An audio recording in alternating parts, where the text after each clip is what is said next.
Shalom Bapak Ibu Saudara sekalian, kita berjumpa lagi dalam acara Menerima hari ini. Saya harapkan supaya keadaan Bapak Ibu tetap sehat walafiat, tetap dilindungi Tuhan, diberkati Tuhan, disertai Tuhan, dalam keadaan yang baik-baik saja. Kita akan buka terlebih dahulu acara Menerima ini dengan doa. Terima kasih Tuhan kalau kami boleh berjumpa kembali dengan acara Menerima ini Tuhan. Biar kebenaran firman-Mu akan menjadi penuntun dalam kehidupan kami, karena kami perlu firman-Mu Tuhan, dan renungan singkat firman-Mu dapat mengisi hati kami, sehingga kami boleh penuh dengan firman. Terpujilah nama-Mu Tuhan, di dalam nama Tuhan Yesus Kristus kami melepaskan doa kami dan mengucap syukur. Haleluya, amin. Shalom Bapak Ibu Saudara sekalian, kita sudah berbicara beberapa pokok mengenai akhir zaman. Dan kali ini juga saya akan secara khusus berbicara mengenai tanda kedatangan Tuhan Yesus yang bersifat spesial. Tapi sebelumnya saya akan menjelaskan bagaimana bahwa banyak sekali penyesatan-penyesatan yang dilakukan oleh orang-orang yang mencoba untuk menafsir kapan Yesus datang. Padahal Alkitab berkata apa mengenai kedatangan Tuhan Yesus? Mari kita akan baca bersama-sama dalam Matius pasal 24 ayat yang ketiga, ketika murid-murid Yesus bertanya kepada Yesus. Matius 24 ayat yang ketiga berbunyi demikian, ketika Yesus duduk di atas bukit Zaitun, datanglah murid-muridnya kepadanya untuk bercakap-cakap sendirian dengan dia. Kata mereka, katakanlah kepada kami, bila manakah itu akan terjadi, dan apakah tanda kedatangan-Mu dan tanda kesudahan dunia? Nah, murid-murid Yesus menanyakan dua hal. Yang pertama, bila manakah tanda kedatangan-Mu atau tanda kesudahan dunia? Nah, artinya menyangkut waktu. Bila mana? Menyangkut waktu, kapan Yesus datang atau kapan kesudahan dunia. Itu disamakan antara Yesus datang kedua kali dengan kesudahan dunia. Kemudian yang kedua, apakah tanda kedatangan-Mu? Apa tanda kedatangan Yesus atau tanda kesudahan dunia? Itu dua hal yang ditanyakan oleh murid-muridnya kepada Yesus. Lalu apa jawab Yesus? Dalam Matius 24 ayat 36, Yesus menjawab pertanyaan dari murid-muridnya. Tetapi tentang hari dan saat itu, perhatikan hari dan saat itu, tidak seorang pun yang tahu, malaikat-malaikat di surga tidak, Anak pun tidak, hanya Bapa sendiri. Nah, di sini Tuhan Yesus mengatakan bahwa hari dan saat kapan Dia datang tidak ada seorang pun yang tahu. Ya, malaikat di surga juga tidak tahu. Anak manusia pun tidak tahu, dan hanya Bapa di surga yang tahu. Nah, saudara sekalian, di sini Tuhan katakan bahwa hari dan saat, waktunya tidak diketahui. Tapi Tuhan Yesus tidak menjawab tandanya tidak diketahui. Jadi memang waktu kedatangannya tidak bisa diketahui, tapi tandanya itu bisa diketahui.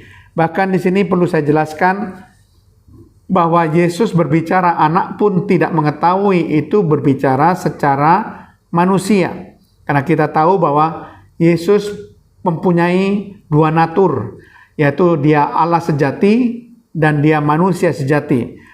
Yesus sungguh-sungguh Allah dan Yesus sungguh-sungguh manusia. Memang secara manusia tidak satupun manusia yang tahu kapan kedatangan Tuhan Yesus. Tetapi secara Allah, kalau Dia secara ilahi, ya pasti Tuhan Yesus tahu. Tapi di sini Yesus berbicara dalam konteks bahwa Dia secara manusia. Memang tidak diketahui. Jadi kalau ada orang mencoba menghitung kapan Yesus datang kedua kali, jangan dihiraukan, jangan kita percaya, karena dikatakan tidak ada seorang pun yang tahu, kecuali Bapa di surga. Nah, kita akan masuk ke dalam tanda yang bersifat spesial. Kita sudah pelajari bahwa tanda yang bersifat spesial itu adalah tanda yang berkaitan berhubungan dengan umat Israel. Apa kira-kira tanda yang bersifat spesial tentang kedatangan Tuhan Yesus? Nah, kita lihat di sini, yang pertama, kemerdekaan Israel. Kita akan mencoba bersama-sama melihat di dalam Injil Matius pasal yang ke-24 ya. Injil Matius pasal yang ke-24 ayat 32 sampai 33. Matius pasal yang ke-24 ayat 32 sampai 33. Tariklah pelajaran dari perumpamaan tentang pohon ara. Apabila ranting-rantingnya melembut dan mulai bertunas, kamu tahu bahwa musim panas sudah dekat. Demikian juga jika kamu melihat semuanya ini, ketahuilah bahwa waktunya sudah dekat, sudah di ambang pintu. Nah, saudara sekalian, perhatikan baik-baik. Di dalam ayat ini digambarkan kemerdekaan Israel sebagai pohon ara yang bertunas ya. Kalau saudara perhatikan, pohon ara merupakan metafora dari Israel, bisa dibaca di dalam kitab Nabi Yehezkiel pasal 36 ayat yang ke-8. Jadi pohon ara sudah bertunas, itu melambangkan tentang Israel sudah merdeka, yang memang sudah terjadi pada tanggal 14 Mei tahun 1948 pukul 24.00 tengah malam, di mana Presiden Israel Profesor Chaim Weizmann dan Perdana Menterinya David Ben-Gurion memproklamirkan kemerdekaan Israel. Saat itu anggota PBB pada saat pertama kali berdiri itu ada 51 negara. Tetapi sekarang anggota PBB ada 193 negara. Ya, tidak termasuk Palestina, Vatikan, Kosovo, dan Taiwan. Jadi pohon ara bertunas, Israel merdeka. Dan ada juga dikatakan pohon-pohon lain, negara-negara lain juga bertunas.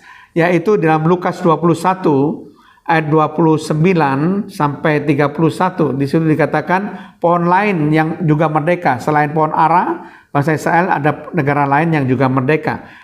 Terlihat dengan pertambahan anggota PBB yang mencapai 193 negara berdaulat sekarang, yang tidak termasuk Vatikan, Kosovo, Taiwan, dan Palestina. Coba kita baca Lukas 21. Lukas pasal yang ke-21 ayat yang ke-29 sampai ayat yang ke-31. Lalu Yesus mengatakan perumpamaan ini kepada mereka, perhatikanlah pohon ara atau pohon apa saja, jadi pohon lain. Jadi pohon ara bertunas, pohon apa saja bertunas. Dikatakan ayat 30, apabila kamu melihat pohon-pohon itu, pohon ara dan pohon apa saja sudah bertunas, kamu tahu dengan sendirinya bahwa musim panas sudah dekat. Demikian juga jika kamu melihat hal-hal itu terjadi, ketahuilah bahwa kerajaan Allah sudah dekat. Jadi jelas ayat ini mengatakan bahwa bukan cuma pohon ara yang bertunas, tetapi pohon-pohon lain juga bertunas. Itu berbicara bahwa Israel merdeka, itu merupakan tanda bahwa kedatangan Tuhan itu sudah dekat. Ya, dan ini sudah digenapi untuk tanda yang pertama ini, saudara ya. Tentang kemerdekaan bangsa Israel sudah digenapi. Lalu tanda spesial yang kedua, yaitu kembalinya Israel yang ketiga setelah terusir oleh tentara Romawi. Ya, kembalinya Israel yang ketiga setelah terusir oleh tentara Romawi. Nah, saudara harus tahu bahwa Israel mengalami 3 kali pengusiran. Ya, yang pertama terusir ke Mesir. Ya, kalau saudara baca di dalam Kejadian 15 ayat 13, Israel memang terusir ke Mesir dan dia tinggal di Mesir kurang lebih selama 430 tahun. Kemudian dia diperbudak di situ. Lalu Musa membawa bangsa Israel kembali. Ya, saudara bisa baca di Kejadian 12 bagaimana ayat 40 sampai 41 di mana bangsa Israel keluar dari Mesir dari bawah pimpinan daripada Musa. Itu terusirnya pertama. terusir yang kedua ke Babel. Itu selama 70 tahun dia diperbudak di Babel. Bisa dilihat di Yeremia 25 ayat 11. Tetapi juga dibawa kembali melalui pimpinan dari Esra, Nehemia, dan Serubabel. Itu di Esra 7 ayat 7 dan 9. Saudara bisa baca sendiri. Jadi terusir pertama ke Mesir, lalu kembali. Terusir kedua ke Babel, lalu kembali. Nah, terusir ketiga ke seluruh ujung bumi. Karena mereka menolak Mesias dan tentara Romawi di bawah pimpinan Jenderal Titus Vespasianus itu membuat bangsa Israel terusir dari negaranya dan sampai sekarang belum kembali. Nah, kalau kita lihat bagaimana janji firman Tuhan bahwa bangsa Israel akan kembali itu ke negerinya di dalam Yeremia 30 ayat yang ketiga. Coba kita baca. Yeremia pasal 30 ayat yang ketiga.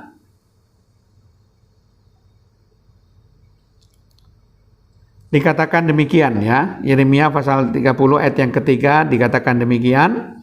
Sebab sesungguhnya waktunya akan datang, demikianlah firman Tuhan, bahwa aku akan memulihkan keadaan umatku Israel dan Yehuda, firman Tuhan, dan aku akan mengembalikan mereka ke negeri yang telah kuberikan kepada nenek moyang mereka, dan mereka akan memilikinya. Jadi Tuhan akan mengembalikan mereka ke negeri yang telah diberikan oleh Tuhan kepada mereka, yaitu Holy Land, tanah suci. Demikian juga saudara dalam kitab Nabi Yesaya pasal 11 ayat 12 dikatakan di situ bahwa ia akan menaikkan suatu panji-panji bagi bangsa-bangsa, akan mengumpulkan orang-orang Israel yang terbuang, dan akan menghimpunkan orang-orang Yehuda yang terserak dari keempat penjuru bumi. Jadi bangsa Israel akan dikumpulkan kembali di tempat penjuru bumi, kembali ke tanah suci, ke tempat negeri mereka. Nah, ini suatu janji firman Tuhan, merupakan tanda yang kedua dari tanda yang bersifat spesial. Yang pertama, kemerdekaan Israel sudah digenapi. Yang kedua, kembalinya Israel yang ketiga kali itu masih belum digenapi dan akan digenapi. Kemudian tanda spesial yang ketiga, bangsa Israel akan bertobat karena sudah menyebabkan Mesias tersalib dan lambungnya ditikam. Jadi dia akan menyesali karena membunuh Mesias. Dalam Sakaria 12 ayat yang ke-10, coba kita melihat. Sakaria pasal 12 ayat yang ke-10, di situ dengan jelas dikatakan, Sakaria 12 ayat yang ke-10,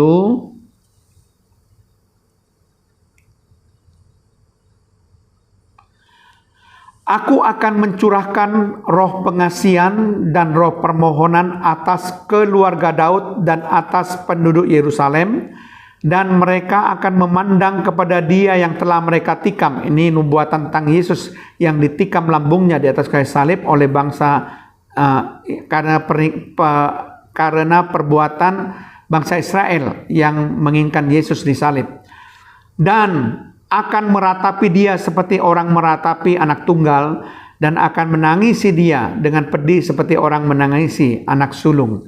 Jadi bangsa Israel ini akan bertobat, dan peristiwa pertobatan bangsa Israel ini terjadi dalam masa pemerintahan antikristus selama 3,5 tahun. Itu bangsa Israel akan bertobat ya. Dan kemudian Yesus akan datang kembali setelah itu. Nah, saudara, itu adalah tanda yang ketiga, yaitu tanda pertobatan Israel. Kemudian kita lihat tanda yang keempat dari tanda spesial ini, yaitu bangsa Israel pada akhir zaman akan kalah perang dan Tuhan Yesus akan menolong mereka. Kita melihat di Sakaria pasal 14, kita lihat di Sakaria pasal yang ke-14. Kita mulai membaca ayat yang pertama sampai ayat yang keempat. Dikatakan demikian, sesungguhnya akan datang hari yang ditetapkan Tuhan, maka jarahan yang dirampas daripadamu akan dibagi-bagi di tengah-tengahmu. Aku akan mengumpulkan segala bangsa untuk memerangi Yerusalem. Kota itu akan direbut, rumah-rumah akan dirampoki, dan perempuan-perempuan akan ditiduri. Setengah dari penduduk kota itu harus pergi ke dalam pembuangan, tetapi selebihnya dari bangsa itu tidak akan dilenyapkan dari kota itu. Ayat yang ketiga, kemudian Tuhan akan maju berperang melawan bangsa-bangsa itu seperti ia berperang pada hari pertempuran. Ayat 4, pada waktu itu kakinya akan berjejak di Bukit Zaitun yang terletak di depan Yerusalem di sebelah timur. Bukit Zaitun itu akan terbelah dua dari timur ke barat, sehingga terjadi suatu lembah yang sangat besar. Setengah dari bukit itu akan bergeser ke utara dan setengah lagi ke selatan. Ayat 13 dikatakan, maka pada waktu itu akan terjadi kegembaran besar daripada Tuhan di antara mereka, sehingga mereka masing-masing memegang tangan temannya dan mengangkat tangannya melawan tangan temannya.